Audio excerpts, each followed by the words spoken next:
It's the Absurd American Nerdcast, Part 2. With your hosts, Dino Freddy and Rick, and your voice in the sky, Mr. S. Alrighty, guys, we're going to be going into our next section here, and I'm kind of excited about this, to be completely honest. We are bringing in someone very special to us, and we also are going to be having them come back on and talk about this more in the future, especially with future Witcher projects and everything coming on. Sometimes we just aren't as knowledgeable as what we want to be on some of our topics, and this is why we use the power of friendship. So we're going to bring the power of friendship, and we're going to be bringing in Mr. Dino Freddy himself, as well as a really good friend of ours, Rick. He's the richest Rick out there. And obviously Rick and I have known each other for quite a little bit of time now, but it's all because of Dino Freddy here. So that's kind of how we all know each other, and our power of friendship there. I know that he's a huge Star Wars nerd too, so maybe we'll steal him away for some Star Wars lore sometime here in the future and everything. But I'm pretty much going to hand it over to you guys now. So we got Rick and Dino Freddy on the line here. Enjoy your talk about The Witcher, boys. I don't know why that was so funny, but I loved it. I love that introduction. Thank you again, Mr. S-hole, Steven. Thank you, Mr. S-hole. Oh, and this is also Whiskey and The Witcher. So raise up your glasses, gentlemen, and let's enjoy some whiskey and talk about The Witcher. Cheers. There we go. Just a little, going back to the introduction a little bit, talking about Star Wars here. I did actually finally ride Rise of the Resistance today for the first time in my life. No spoilers, I still haven't. It was everything as gorgeous as it was told to me, and it was more than I could have ever have expected. You know what I mean? That little scene where Kylo Ren shoots down and he like lights up his lightsaber. I was like, kill me. I'm dying to go ride that, to be completely honest. This is Mr. S-hole, the voice in the sky. I have yet to ride as the Resistance, but I plan on doing it sometime. It's probably the ride that will pull you into feeling like you're in a Star Wars movie than any other ride that you've ever ridden. And I thought I felt like that riding the Millennium Falcon ride, the Smuggler's Run ride, but I was completely blown away that the queue was a part of the ride. Like, it was the entire immersive experience from, you're walking through the queue, you're seeing the Resistance base, and then, I mean, I don't want to really put a spoil out there, but, like, you see the First Order, and you see, like, there's a battle, and you're just kind of going through, like, different scenarios within the Star Wars landscape, and you're just pulled right into the movie. Everything about it is so immersive that I think it's, like, Disney did such a great job with that, but they didn't do great with the Star Cruiser, which is closing, from what I've heard. Fun fact. They did lose a bunch of their, like, entertainment. I don't know if that's first world news or not, but they lost a lot of their entertainment and they couldn't do the shows and stuff, so that's part of the reason that they're going. Anyway, I just knew that little insider tip. Like, I also, like, know it's $5,000 to stay for just 2 days. Like, that's kind of ridiculous. So yeah. Pocket change, buddy. Pocket change. Pocket change for who? Jeff Bezos? Like, get the fuck out of here. For real. This is the only reason Elon Musk comes and stays at Disney. Yeah, honestly. But anyway, talking about Star Wars, Rick is more of an actual canon. He's very into canon. I'm more into Legends, and this is why we're going to have a debate about it. Which is better? What stories we find from each one later on in our series. So be on the lookout for that. And right now we're going to be talking about The Witcher, which he's more of a professional on, and he's more knowledgeable about it. So he's going to be educating me and Mr. S-hole about this journey of The Witcher. Rick, Team Henry Cavill all the way. Yeah, I mean, yeah, that man is so sexy. Hell yeah, honestly. So, right. Rick, if you want to... Oh, he's taking a swig. Here we goes. Well, I actually didn't get into The Witcher until Wild Hunt came out.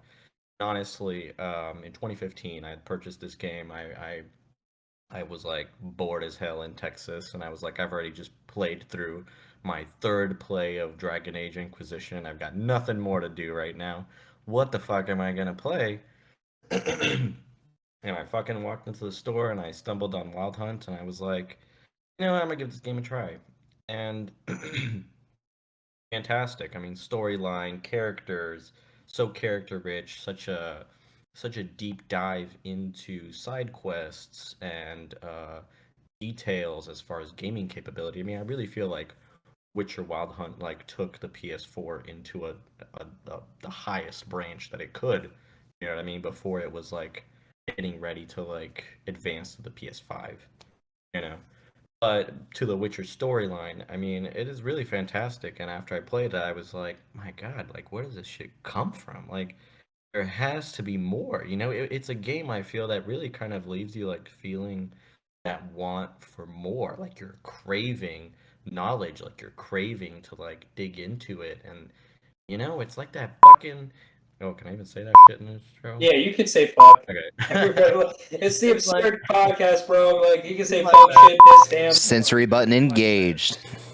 It's like that chocolate cake, you know what I mean? You fucking take a bite of it and you're just like, holy crap, I just want some more. Like, I just want to keep taking more and more bites, you know?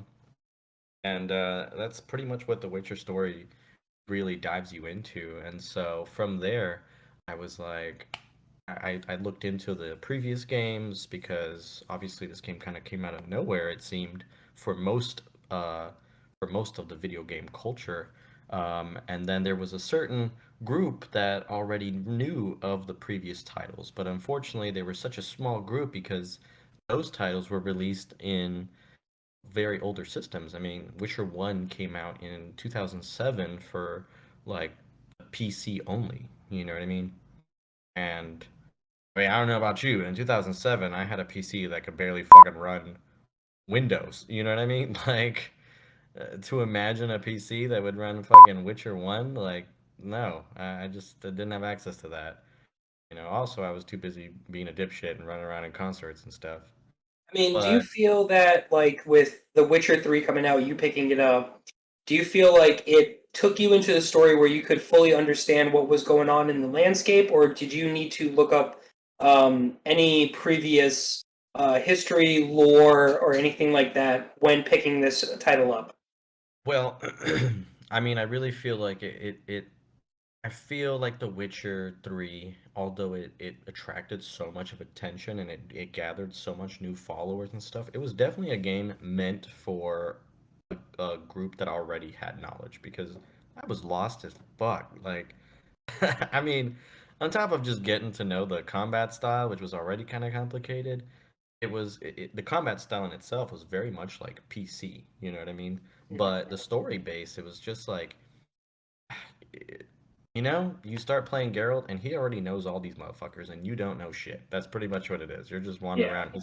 He's like, "Hey, buddy," and you're like, "Who the fuck is this? Like, what is going on?" He's like, "Oh my god!" He's like, "This town looks like shit. I can't believe it since the last time I've been here." And you're like, "When was the last time you've been here?" Like, you're just wandering around aimlessly trying to fucking find a clue as to what's going on, and then more shit keeps happening, and you're like, "Oh my god, what is this? What is happening?" And it like really pushes you into that story, and I feel like even in that sense, like as a new player to the game, as a new player to the storyline, like it was also helpful because you know a lot of people would be deterred from experiencing it because of that lack of knowledge. But really, when you do push yourself out there with The Witcher, in The Witcher 3, for instance, like you really kind of want to understand the rest. You know what I mean? Like you go through the experience, but it's like I don't know. It's like a fucking roller coaster opens up, and it's like I have no idea what's gonna happen inside, and neither do you. And you Yeah. you get on that seat, and you come out, and you're like, I'm so fucking lost, but that was awesome. Do you have any favorite story-rich storylines or quests that you love the most, and or do you have one that really like was like, man, that was really fucked up? Because like for me, the Baron's story quest, the Red Baron, Like his Yeah, storyline maybe. was disturbing. Yeah, Yeah. yeah. That shit is disturbing as fuck, really. That the Red Baron, that was the quest with the baby, right? The Hmm. abortion. That was kind of like a forced abortion, really. Yeah. That came back as a demon or something like that. Like I was like, Yeah, it hadn't what? like that's the thing about the Witcher world, because it's like it takes these concepts of like it takes these concepts that are very real in our time, and then it thrusts you back a couple hundred years to like a medieval era, and it adds a sense of like fantasy to it. So it's like it turns this concept that you know is a real concept. I mean, like for instance, back then, there was a lot of like rape and pillaging and robbery and all kinds of shit. And then like that like abortions are real. They happen every day, you know what I mean? Sometimes for necessary reasons, sometimes for not. But it takes these concepts and it like infests it with this fantasy, and instead of like turning it into this magical experience, it's a fucking nightmare. You Yeah. know what I mean? Like it is a nightmare. Like it just that whole like fetus situation, like that whole abortion. It was just like this thing didn't receive love, and it came back to haunt its family. And in the Witcher world, it's very possible. You know what I mean? That could Yeah. happen, and it's like you're never safe. You know what I mean? In Yeah. that world, like you're never safe, and horrible things are happening all the time. Um, Like it reminds me of like the Magic the Gathering universe where even the fog could kill you. yeah, Like no matter what, you're gonna run into a serious situation with it's just the environment killing you. And I remember playing one, it was like the three witches or the like three witches that mission, remember with the kids? yeah, Yeah, that was a really fucked up one too. Like yeah, that like going into the underground and seeing like their pit of where they mhm, did magic and they were sacrificing and I was like it's yeah, the most mature dark fantasy and it's accurate. And I remember like when Witcher the first season came out, a lot of people were like, "Well, there's like tits everywhere, there's this," and there's like, but that's what dark fantasy is. Like dark fantasy is like electrifying wizards and like shield maidens that are like barely dressed. Like that's just like what dark. That's the whole aspect of a dark fantasy, you yeah, know, yeah, landscape. And you could see that with like heavy metal. You could see that with like um, I mean, it doesn't have to have nudity in it, but it's like Conan the Destroyer, Red Sonja, like something like dark aspect of it, mhm. and the Game of brutality of Thrones. it. Yeah, oh my God, Game of Thrones. Yeah, dude. Like, Yeah, there's whew, just nudity everywhere and bloodshed. yeah. Constant, constant one or the other. It was such a backflow. I mean, I just feel like because of, like the time period, it's more. It happened. You know, Yeah. it was like that. Like Mhm. you don't really like see that now because it's more order and there's more like stricter and set laws out there that prevent people from doing that. But, like back in the medieval ages, bro, like fucking lawless time, and you thought the West was wild? Correct? Nah, nah. People were like destroying whole ass villages. But And that's what I'm saying about The Witcher. It's very like it takes that very realistic those very realistic occurrences of medieval history, and it adds a fucking garnish of nightmare, just horror, terror, and like those boogeyman stories that children in that era probably heard from their moms, if they misbehaved. And in that world, it's real. Like in that yeah, world, the boogeymans fucking exist, and there are more than one types. You know what I mean? Like you were saying, like the fog killing you. In The Witcher, the fog does kill you. They've got these giant vampire creatures with like large heads that are fucking crawling around invisible in the fog. And then they fucking pop out of nowhere and they what? destroy you. Yeah. They're only a version of a vampire. If you go to the other versions, they look a little bit more human, but they're more vicious and more savage. It's insane. And they also go invisible. What a power. In the mist. Imagine fighting and they just like, bitch, you were just right here, and you're just moving fog. Like you were just right here. Where the fuck are you?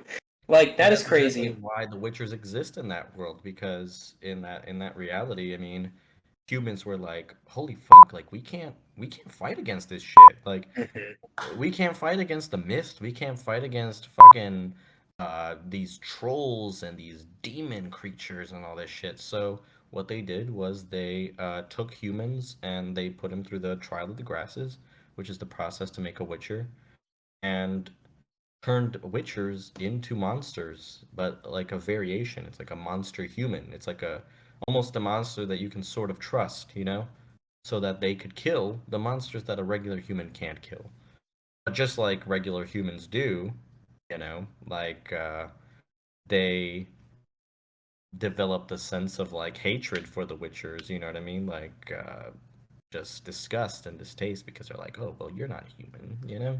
Mhm. So that's that sort of arrogance, sort of. So, would you say that there's like a hierarchy with these monsters and how they rule, or wouldn't like is there like any ones that they do fear each other off of, or like because like some of the missions, like The Witcher does help monsters live if they're like nice. Because remember Yeah, there yeah, was one, there was a kid that was a monster that was like with the orphanage or something like that, yeah.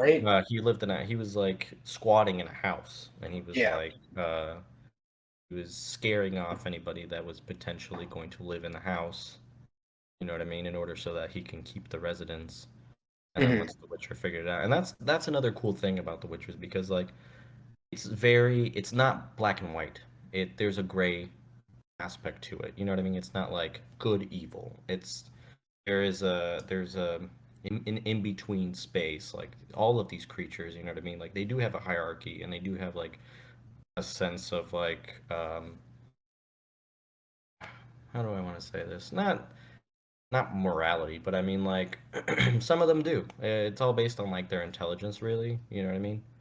And some of them really just want peaceful existences and stuff. And like The Witcher kind of brings you into that world because it's not like, oh, here you are, you're this cool monster slayer. You're just gonna fucking slash everybody up and no big deal. Nope. Like you have to like hear them out and you have to like understand these characters and you end up understanding characters like a werewolf, a troll, a human, and The Witcher thrusts you into that mentality where you're like, technically everyone is a monster. The humans are monsters. You know what I mean? Like everyone is good and evil lives in both sides. You know, there isn't like you can't defend one. You know what I mean? Hmm. You have to make a decision based off of the situation, you know, for each character, for each scenario that you're put into. And I think that one's very crazy. Like you brought up the situation about the vampires and the field and stuff where they're feasting, but like in one of the DLCs, like one of the vampires takes on a whole group of innocent children, like these orphans that have been like um that have lost their homes from war and shit, and they live with this vampire, and she takes care of them very well. Like she gives them what they need. She makes sure that they're safe, but she uses them as food. Like she drinks their blood, Oh. and yeah, and when you're like put in that situation, like when Geralt figures that out in the game, you're like, what do I do? Do I kill her and leave these kids homeless for sure? Or do I let her live and she can continue taking care of these kids, but she will continue to feed on them? Like, Was that in the Blood and Wine DLC? yes, yeah. Okay. Yeah, yeah, yeah. I think I That, remember seeing that. Yeah. yeah, that DLC focused very much on the whole aspect of vampires, and it's pretty cool. Now let's dive into Witcher training. Now, would you say um which would show better for the Witcher training? Did it show Ciri getting trained in the season 2? Because I haven't seen it yet, but I which showed it better, like the show or the game? Um, I mean, the show did a decent job with the Witcher training as far as Siri went. Mm-hmm. Witcher 3 didn't really explore too much of that. Witcher 3 kind of focused on like Siri as a grown up. So a lot of times when you were dealing with Siri, when you were seeing Siri performing Witcher training and stuff, it was mostly in like flashbacks. You know what I mean? Which is what I'm saying. Like Witcher 3 kind of dives you into a story that is kind of far out there. You know what I mean? It's like Geralt's already an older Witcher. You know, Ciri is an older woman. You know, she's being hunted by the Wild Hunt, and the only way that you can really get the knowledge for that is to read the books, or if you've got systems compatible to enough to play with the old games, you know what I mean, maybe explore some of that. I personally haven't gotten to play the old games because I didn't have those systems, I never at one point I ended up downloading Witcher 1 on my computer. uh it just my computer got super hot. It just was like super lagging, so I gave it up. um and I didn't play Witcher 2 as well. Witcher 2 came out in 2011 for the Xbox 360 and PC. Um, I've always been a Sony guy, so missed Hmm. out on that opportunity too. But I mean, we've got Witcher 1 being remastered. I You heard know, about that. we haven't That sounds exactly pretty Let me exciting. let me jump in but here. You say that you need a 360 in order to play it. yeah, in order to you need an Xbox 360 to play Witcher 2, Okay. Assassins of Kings. Okay. I have an Xbox 360 that I only use for like streaming. Oh yeah, Yeah. Maybe maybe the Absurd American Network can talk to you about doing a playthrough of that for our channel. that would be dope. Yeah, Assassins of Yeah, that would To Kings be pretty I'm dope. just saying I have a 360 here that's literally collecting dust. I will brag a little bit. It is the R2D2 edition. But I literally am, it's sitting here, and I mean, obviously I have the video capture capabilities. If you would want to play that and maybe do a walkthrough kind of thing for us, maybe that's something to look out for. Yeah, that'd be pretty Anyway, cool. I just kind of thought I would be like, hey, if you never played that and you want to, why not give you the opportunity to do that? But anyway, Yeah, I'll that's throw it great. back to you guys. That's awesome. Now, I did want to ask about like what from the book slash games slash show has been accurate. Now I know that attention to details of the show has been pretty on point from what I've heard. Would you agree? Um, Not necessarily. No. Okay. Unfortunately. Yeah. The show in particular, I mean, it's just I feel like it's such a rushed rendition of this incredible story. You know what I mean? And it's got so many pieces that are sort of like pulled apart. It's like it kind of plays like a puzzle missing pieces, honestly, in my opinion. Um, and it seems like in those pieces that are missing, um, creative ideas that the show writers came up with seems to be put in its place. You know what I mean? Like for instance, I mean, the thing about the differences between all of them. I mean, I read the books a while ago, but there are 8 books total, right? And the first 2 are short stories. They're basically like diving into like they're giving you an idea of what Geralt is, of what a Witcher Basically is. what the first season was. Yeah, yeah, exactly. And Okay. then the other books focus on the actual novels, the actual storyline of Geralt and Yennefer and Ciri and all these characters. And then you have the last book, which is like Seasons of Storms, and Seasons of Storms is actually it's like a side book. So what it does is it gives you a story of Geralt, but it doesn't take, it's a side thing. It's not part of the novel, basically. Yeah, it's, outside book. Still pretty good. But there's just a lot of information on there, and the story goes in such a pace, and the TV show seems to like not follow. It lacks on it. Mhm. Um, Primarily, the issue is with like how am I supposed to say this? Well, not a lot of people read the books. A lot of people played the video games, right? So a lot of people know the games. A lot of people on the fan base that is lured over to the TV show is primarily from the video games. There's a lot. I mean, of course, there's a large group that has read the books and played the games. And there's an even different group that just read the books. But I feel like mostly, personally, it seems like the attention for the TV show has mostly been focused on groups that have played the games. Uh, and to somebody that hasn't played the game, it seems like a wonderful random show to watch. But for someone that has played the game and read the books, it's fucking ugh. It's just so.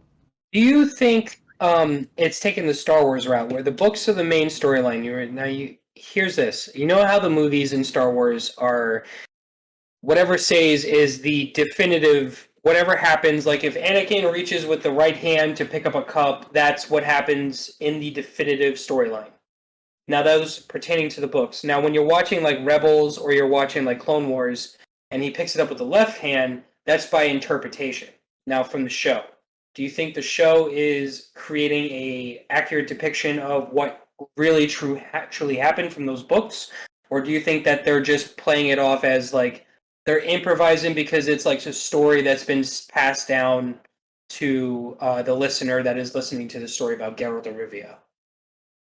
I feel like it's an improvisation. You know what I mean? Okay. And it's not even really, the show isn't really even focused on Geralt that much, to be honest. I mean, yeah, he is this main character, but I mean, as from what I've heard, Lauren Hisrich really wanted to focus more on Ciri and Yennefer, Yeah. and which makes sense because Yennefer is a very important character, and so is Ciri, but overall, the story really does pertain to Geralt, and um, the whole interpretation of it is just that it's incredibly like rushed. It doesn't mold well. There's a lot of potential there, and I've said it before. I mean, like to people when I've discussed this with them with other people and stuff. Like if HBO would have picked this up, you know what I mean? It would have been phenomenal. Like they probably would have dived into this like much harder, I totally quality agree wise, with that. detail wise. Like this could have been the next Game of Thrones. You know what I mean? Like because the books from all the stories from that wonderful fucking list of stories that Andrzej Sapkowski wrote, it is so deep. It is so detailed. You know what I mean? And there's no surprise to me that CD Projekt Red that it attracted the attention of CD Projekt Red to like make the video games, and then even after it not ending up and not gaining that much attention in Right. 2015, dropping the third one, you know what I mean, and boom, explodes. You know what I'm saying? Like, I'm just sitting here imagining HBO series. And the first season is like we explore Geralt and we kind of expand and give him more character development. And then like season 2, we focus on Yennefer and then expand on her character development. And then do season 3, which would be focused more so on Ciri. And like all are relevant on the same timeline, but you see them from their perspectives, and give a season for each of those.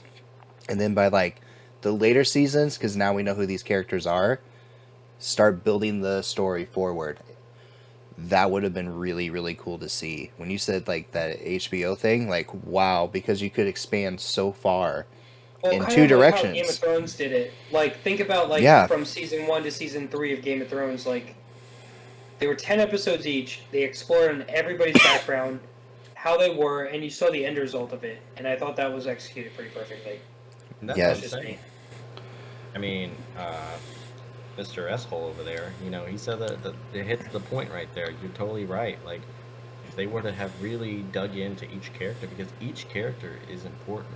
it's a whole season on its own for each character, with the Exactly, and we've but the already seen the games, the effort. literature, and everything that you have on it, you might as well take your time and do it right and really, really like build it slow. Right.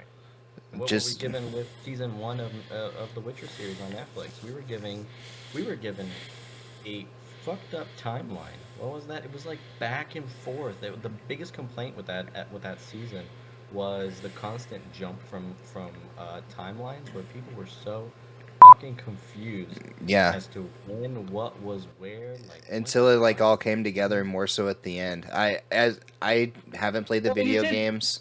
I haven't you read the did say that books. the first book were all short stories, correct? Well, now Yeah. were they in that order though, or were they mixed up like how they were on the show?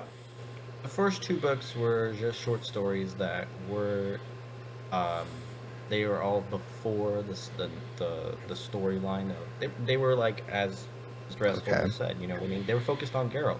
It was just like Geralt's adventures. That you could have just fucking put right. that as the label of the book and been like, Geralt's adventures, and Yeah. nothing would have been different. It's Right. just him fucking killing monsters, meeting characters, bullshitting, making money, and then and then after those two books, you dive into him falling in love with Yennefer and like getting serious Right. with this water character. I think at the And end of this first season, you meet Yennefer, and that's like the finale, right? Oh, And then Yennefer is that one and then chick that you I just wouldn't fuck with, honestly. right, and then Ever. like I said, season two, you go into her backstory, and then you bring it up to where they meet, right? So then you get her Hmm. backstory, and then however Circe comes in, I'm not sure, but like you can really mold it that way, and then you're into season four, and then you take what you have now and you start expanding forward. that would have been fantastic, especially because the main story, the biggest fucking story of The Witcher is parenthood between people not meant to be parents. Yeah. Hmm. And that is something that the audience really has to have the opportunity to understand, because Geralt, one, Witchers cannot have kids.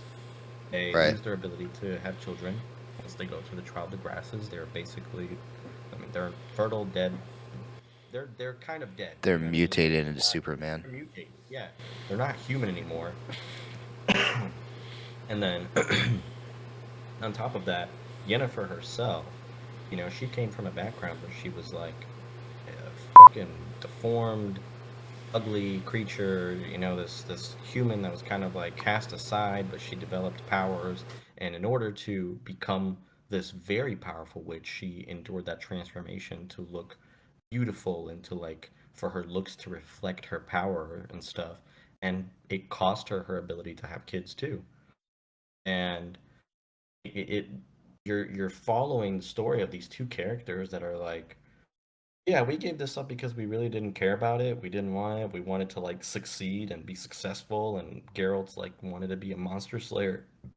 Well, he didn't really want it. He ended up, he got dropped off by his mom and shit. Like Geralt's path, it was put on, it was thrust upon him. But many other kids, they choose that path. Like they want to become witchers. They look at witchers strolling through town, fucking, uh, bringing in monster carcass and stuff, and they're like, I want to be that badass. You know what I mean? Right. Um, so I mean, like, but it is a process that is endured at a very very young age. So most of them don't even realize like what they're losing, what they're giving up to become that. But either way, regardless, Geralt's path is one of solitude, really. He's got minimized feelings. He doesn't have that many emotions because of his process. He can't have kids. He his one the closest he can get to having children is utilizing the element of surprise, which is like when you come upon somebody that requires help and they can't pay you money at the time, but they desperately need your help, you can invoke the element of surprise, which is where you basically have them give you their firstborn kid. Mhm. They don't know when they're going to have this kid, you know, what's the process here, if they're even going to have kids. But if they ever do come to a time where they're like, I have children, that first kid has to be given to the Witcher. And it's a process of like this is the thing, the magical aspect of that world is that it's like once you make that promise, you know what I mean, even if you try to go against it, which I mean if you think about it, anybody would. Like if I was in a hole somewhere and I'm gonna die, you know what I mean, and a witcher came by and was like, I can help you, but you have to give me your firstborn kid. At the moment I'm like, fuck yeah, get me out of this fucking hole, you know what I mean? Yeah. But like 10 years later you finally have a kid and you're like your life is going great and you're so ready for this child, and then you're like, oh fuck, I have to give up my child, you know? And they come knocking at your door, bro. Just like the Jedi Order. They come knocking at the door, man. Yeah, They're and if you like, don't hey, give up this child, pay your up. life, if you don't give up this child, your life turns to shit. I mean, fate literally comes after you, like Yeah. for trying to break this promise. And as far as that goes, I mean, you're not as a Witcher, like you don't become a parent per se. Like you're pretty much A setting up. teacher? Huh? Like a teacher? Not even really. It's kind of like you invoke the element of surprise, and then the law of surprise, I should say, and then you get the child, drop it off at the Witcher camp, and you go about your business. That child grows up there. And when they're of age, which is at a very young age, they are trained in sword fighting. They are trained in magic, all the spells and stuff, and then they're put through the trial of the grasses. And those that survive become witchers. The whole process is basically to create new witchers. It's not to become daddy. It's And just it's like, like a difficult process. I mean, most of them don't survive this training. yeah, I mean, the training alone is rough. It's really rough. But if you do survive it, then you're kind of tough. You're a tough kid. And then when you're put through the trial of the grasses, it's a chemical process that's mixed with magic, and like a mage actually has to do it.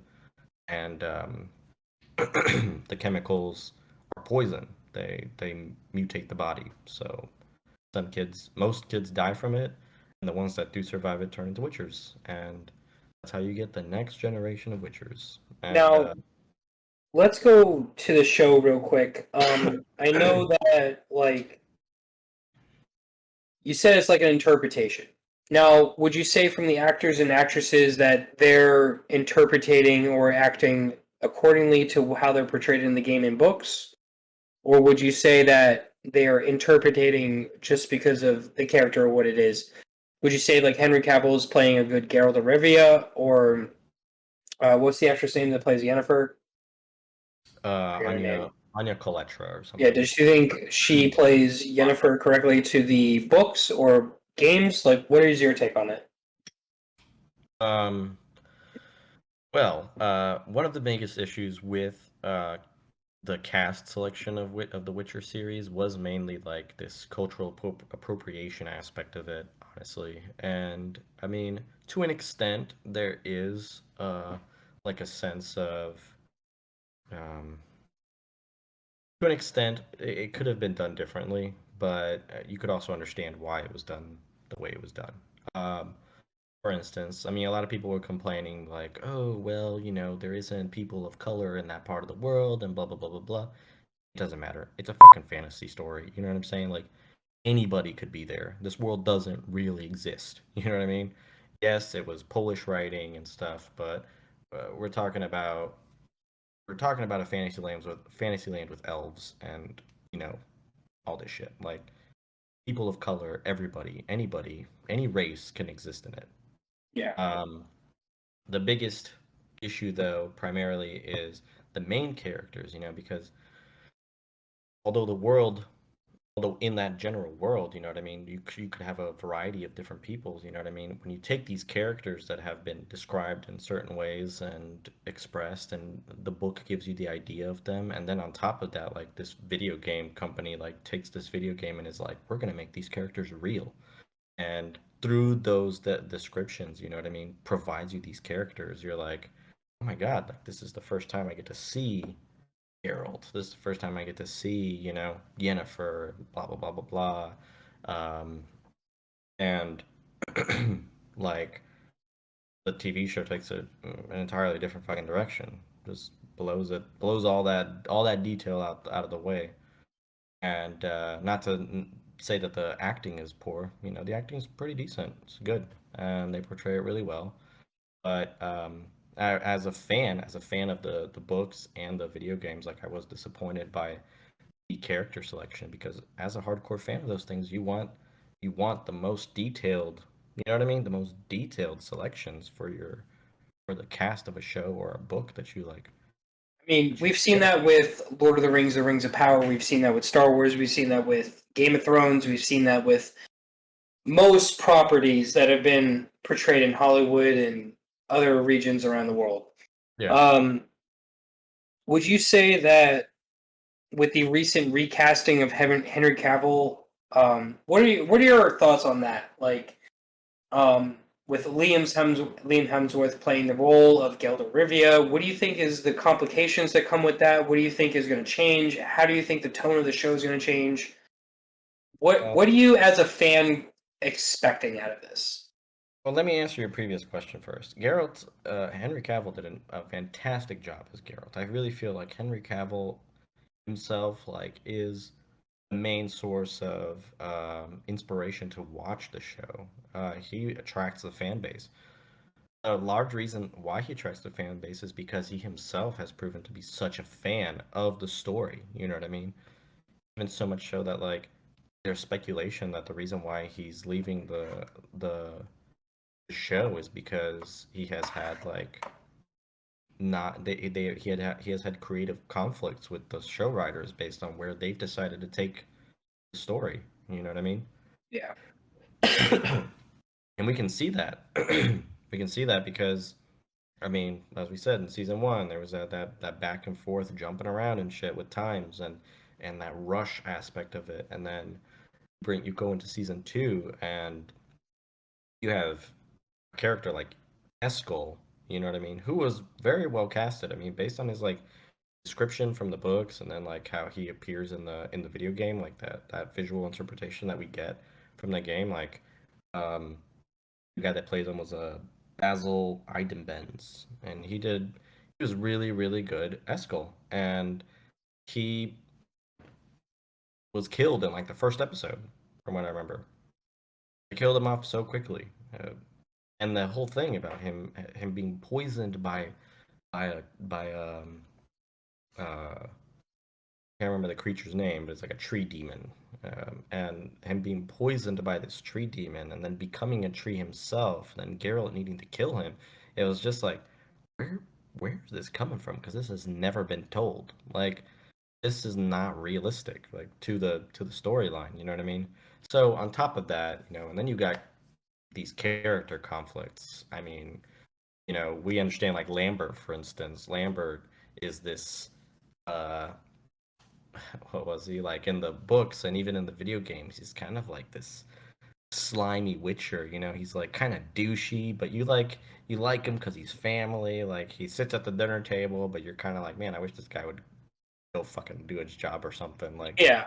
they accept him, you know what I mean? And then the Witcher show brings him in, and like his description too, he's like a bald-headed guy. Like in the video game, he comes out, he looks like this scrawny, like bald Witcher, um, very like douchey attitude that you kind of like see it in his face. And Yeah. then you get Paul Bullion playing him in the show, and this guy's got like this long hair. He just, you know what I mean? He's got this like long hair, and he's kind of nice. And you're like, this is Lambert. Like, what's going on here?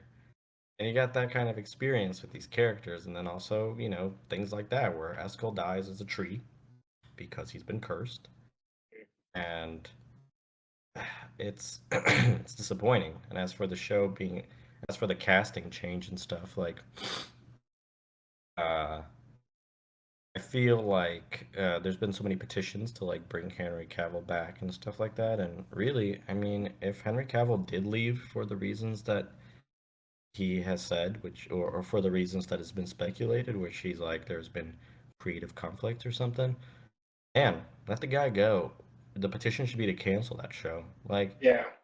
wh- you can't. There's just no saving it. You know what I mean? Like, you're gonna bring in Liam Hemsworth to play Geralt, and you get a new Geralt. You get this fucking crappy ass storyline.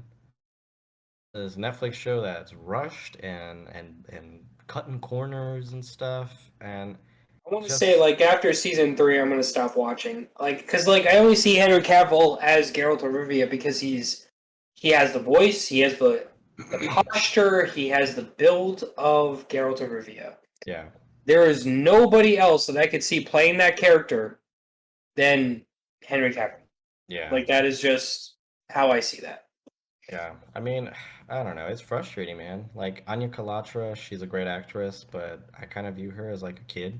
Like, she's kind of like she doesn't have that like Yennefer energy. Yennefer is like commanding. Yennefer is like, but like a mature commanding. You know what I mean? Yeah, in the book, she's described as like very youthful. She's very young because of that process that she went through to like But she's not the complete. youthful of what this actress is portraying her. Yeah, she's got this like energy that Anya Kalatra, even though she like tries really hard to portray, it's just not really there. Like I can't see her as Ciri's mom. I can see her as like Ciri's aunt or some shit. You know what I mean? Yeah. Like, but I can't see her as like Ciri's mom. And then Triss, Triss Marigold, like Triss is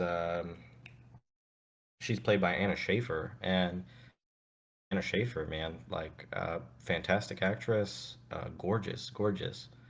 Not Triss. Emphasize gorgeous. Huh? I just want to emphasize gorgeous. Oh, man, she is beautiful. She's so beautiful. But I mean, like, not Triss. I actually like Anna Schaefer's rendition of Triss more than I like the video game, because in the video game, Triss is like helpful, but she's like problematic. You know what I mean? She's got this. She's like, and in the books even more. And the video game put that into it. You know what I mean? The video game recreated that in the game. But like in the books, for instance, Triss is very deceptive. There's a whole point where Geralt loses his memory, and she tries to convince him that like he loves her, Oh, like that yeah, she is so in love with Geralt that like she cannot fight it. Like and she plays this like young little annoying character in the books and in the video game, where she's like a powerful witch, but at the same time she falls prey to these little deceptive habits that she tries to like lure Geralt. And then when you go into the show, you like see this Anna Schaefer, and not only does she not look anything like she was described, but she's super sweet and like good-hearted, and just like you want to like I'm almost like Geralt should be with her. You know what I mean? Like, what are you doing wasting time with so Jennifer? like from the show. Now I understand. Like the first two seasons are short stories. Has the timeline been on par with how the show is supposed to be with the timeline from the books or the game? And with this upcoming season, is it the right timeline? Period. Um, I mean, I really don't know how to say it, because, like I said, in the first episode, the first season, for instance, I mean, as we've discussed, this first season was very like jumping back and forth between timelines. It was rushed, Mm-hmm. and then Yeah, you get into the season two, and yeah, you don't have that. You don't have that jumping back and forth anymore. But you've got these like, um, you go through like these random stories that were like picked out from the books, like yeah, when he meets the character that kind of resembles like the Beast. You know what I yeah. mean? Yeah, like that was a random story in the books. You know what I mean? Uh, and I believe it was in the game too. But that was So like they're a random, basically just like, taking source material from the books and just implementing the show as they yeah. please, and it's And not then they're actual timeline. no, and then they're just like, yeah, all right, we'll see how this works, and we're gonna put Ciri and Geralt in this situation, and let that unfold. And you're like, all right, cool. I'm glad that I'm seeing something that I recognize, but does it make much sense? Probably not. I mean, So, now time kind of to conclusion of this segment, because we're coming up onto an hour. As a fan, what are you hoping for this show? And if you're accepting of the change of the recent recasting, what do you want to see from here? I mean, as a fan, I'm hoping the show gets canceled. Yeah, okay. I'm hoping this shit just fucking cancels, man. Like it's such a dishonor to that source material. And I mean, there's even been articles from like PCGamer.com and stuff, where they've put out evidence that like the show writers, a lot of the show writers just openly disliked the games and the books, you know? That's kind of And counterproductive, you know? yeah, I mean, as a fan, in my opinion, it seems like, and even Lauren Hisrich apparently had like difficulty like reading the books. She said she, not quote, but I mean like from one article that was said that she like read a book like 20 times or something. I don't know if that was like because she couldn't understand it, or because she was like having difficulty process, or because she liked it so much. You know what I mean? But given the path that the show's taken, it doesn't seem like it was very well accepted by the show writers. You know what I mean? It was just like I didn't like it. Even Freya Allen, she tried the girl that plays Siri. She tried reading the books, and she didn't like it either. But I feel like she tries very hard to be Siri, and I feel like she does a pretty good job. Like given that character, although Siri herself is very like dark, you know what I mean, and Ray Allen kind of portrays like a very young Siri, and I don't know how much she can put forward like as an adult Siri. Now, since we're talking about part of the recasting, if since the show is not being canceled, what do you want to see from Liam Hemsworth? What do you want to see him do um, from his previous workings that you've probably seen to now? What do you want to see him as?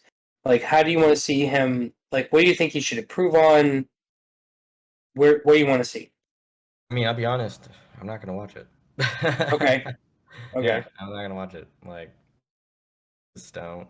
The show's already really kind of problematic, and it's a nudge at the story that I love so much, which is nice. You know what I mean? Like everybody wants to see their story, you know, their favorite story, like on the big screen. You know what I mean? Everybody wants to watch a retelling of their story and stuff. And The Witcher, you know what I mean? I very much love that Witcher series, like a lot. And as a fan of that series, I'm like, man, I just love seeing Henry Cavill put on that armor and fucking swing his sword, you know what I mean, and kill some monsters as Geralt. Like it's fascinating to watch this character come to life, you know?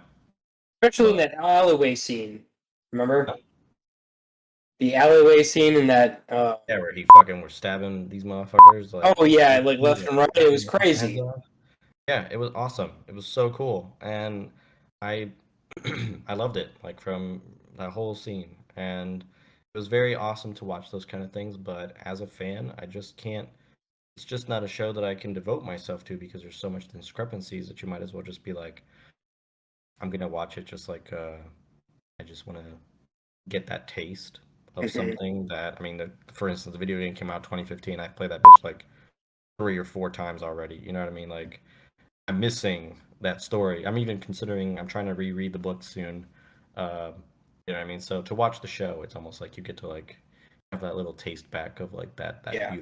that beautiful story. But given the way it's going, I don't care for Liam Hemsworth in it at all. Like, you know what I mean? It's Well, I know we have like one more season with Henry Cavill in it, so like I know we're looking forward to that. That will probably be the last thing a lot of people will be watching is the uh, third season of this show. So, yeah. I mean, uh, if I mean, I feel like he's already concluded most of the filming for that. So I'm assuming whatever direction either this new season is going to be, either we're going to see a lot of discrepancies with this new season, which would be unfortunate. You know what I mean? Because mhm. something had to have pushed him over the edge. You know what I mean? Where he was just like, "Ah, fuck, I don't want to do this shit no more." Yeah, You I know? mean, like I've read online where the producers weren't taking the story serious because they thought it was silly. Like they just weren't.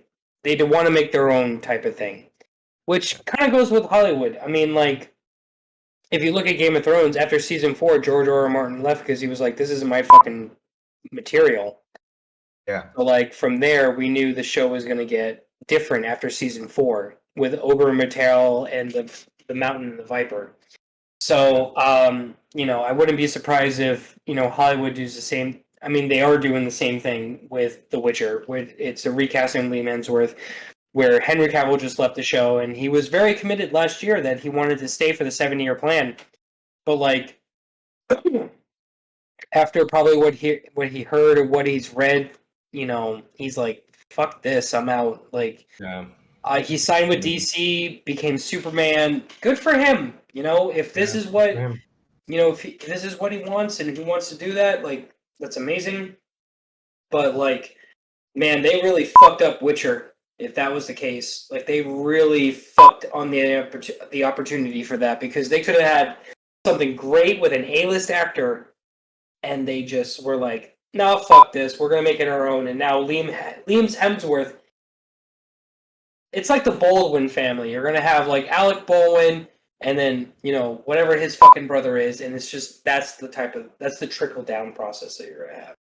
You have a Yeah. B-list actor just kind of doing his shit, and it's not gonna be as great as what we thought. It's I as we mean, it's as we discussed earlier. You know what I mean? Like, it's just it was this. It's a story with a lot of potential, and if HBO or someone serious like HBO would have taken it and made something oh with yeah, it would have been really really awesome. It had a lot of potential. Unfortunately,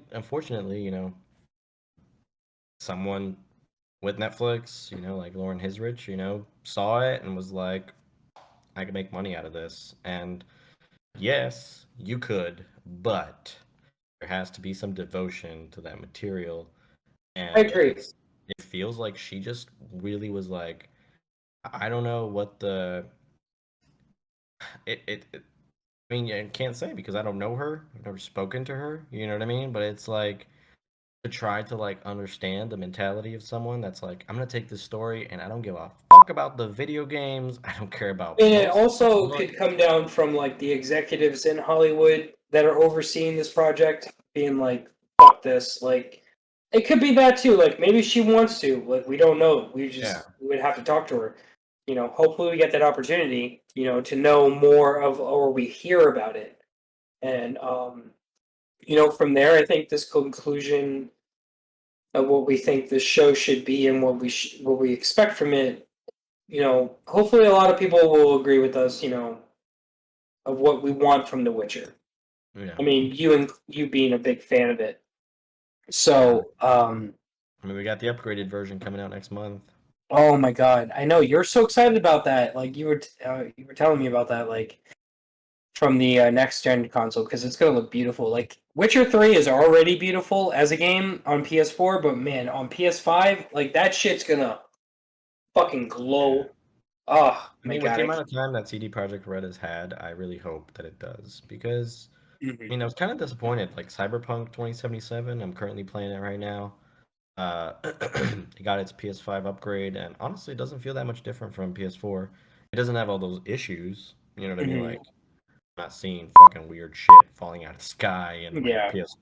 my PS5 isn't turning off. But overall, like the quality just looks the same. It's I like mean, also I've got like everything enabled. Like Cyberpunk was only supposed to be a next gen game. They just like the executives thought they should hit the previous gen just in case, but they knew that they had like 6 more months to make that game and had more development for it. But yeah. they were like they wanted to rush it out. So I'm like just hoping hopefully that they lost. No, go ahead. I'm just hoping with the amount of time that it's been for The Witcher because they've been announcing this next gen upgrade for a while, for like Yeah. the last year, and they were like, "Oh, it's gonna be the fourth quarter of 2022," and you're like, Mhm.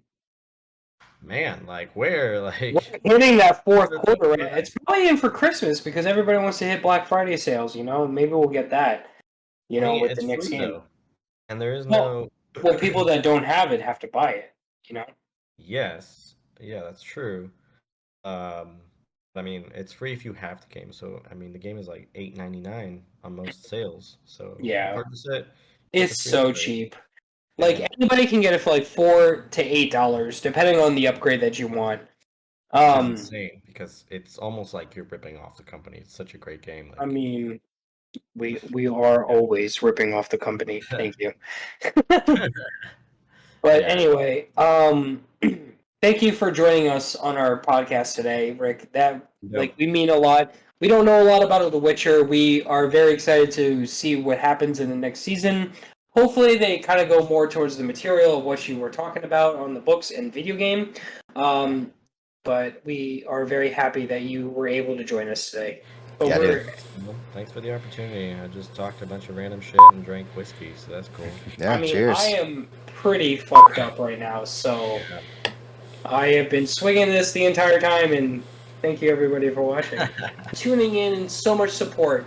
I don't know why my camera is doing this right now, but it's a pain in the ass. But thank you so much for joining us. with my co-host, Mr. S-Hole Steven, and then Rick, the Rickest Rick out there, more than Rick and Morty. Thank you so much. For his feedback on The Witcher. We're going to be doing talking points on D&D soon, bi-weekly, with another podcast called For the Questa that they stream on Twitch most of the time. And then Steven with the Christmas content that we're going to be having out with the reaction videos from the Santa Clauses and the Christmas Story Part 2. Steven, do you want to hold on? Do you want to share your input on that one? The Christmas season is here, ladies and gentlemen, so we're going to be gearing up and we're going to be looking into a lot more of the Christmas stuff that's coming out. We already have discussed a little bit of the Guardians of the Galaxy, the Christmas special, but we also just got wind of a Christmas Story 2, which I'm super excited about. Looks like we're going to have some original characters crossing over into that movie as well. But we're really kind of interested and excited about the Santa Clauses on Disney Plus. We're definitely going to be doing some watch parties, watch throughs, discussions. You know how it goes on this channel. We're going to be breaking everything down and going through it. So this has been the Absurd American Nerdcast, ladies and gentlemen, with Rick, Dino Freddy, Mr. Essel. You can't get much better than this. Life is good. Life is good, baby. We'll see you in the next one. We'll see you in the next one. Peace. This has been the Absurd American Nerdcast. Make sure to like, comment, and subscribe. Ring the bell for notifications. And click here for more.